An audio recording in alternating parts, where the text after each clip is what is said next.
রূপালী। আপনার উনি আপনার কি হয়? স্বামী। স্বামী।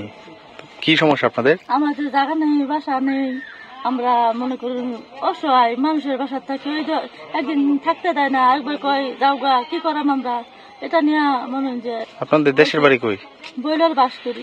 আর এখন বর্তমানে আছেন কোথায়? হিন্দুপুলি সুরুজবাড়ি জায়গায়। সুরজবাগে।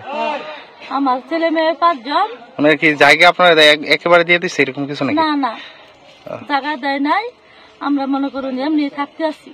আমার ছেলে মনে করুন ঢাকার থেকে অপারেশন করে আনছি, চায় মাইকে হাইরা, মেয়েরা বিয়া দিচ্ছি, জামাই দৌড়াই দিচ্ছে, জামাই ছাড়া না, আমরা এখন অসহায়। আপনার পোলামান কয়জন? 5 জন। আচ্ছা, 5 জন। কি করে আপনার স্বামী? কি করে? সিএনজি চালা। আচ্ছা আচ্ছা। আপনাদের তাহলে আর্থিক সচ্ছলতা কেমন হয়? কিছুই না। কিছুই নেই। না। দিন আনি না দিন খান? দিন আনি দিন খাই। হ্যাঁ, না আনলে খাই, না আনলেও বাঁচতাই। এখন নাকি আপনার সরকারি ভাবে একটা ঘর আশা করতেছেন, এটা তো নাকি আমি চাইতেছি আমাদের একটু জায়গা জমিন স্থানীয় ভাবে একটা থাকতে পারি, যেন এই জন্য আমরা সরকারি জমিতে একটা ঘর করে দেওয়ার জন্য। এই জন্য আমরা। আপনার নাম? আমার নাম রূপালী। আপনার নাম কি? আমার নাম হচ্ছে গোপাল কঙ্কর। আপনার পিতার নাম? পিতার নাম ইন্দ্রজিৎ কঙ্কর।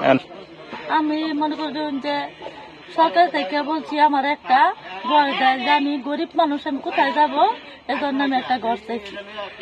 খুব ভালো। ত্রিশাল উপজেলা। এই জায়গার নামটা কি বলতে পারো?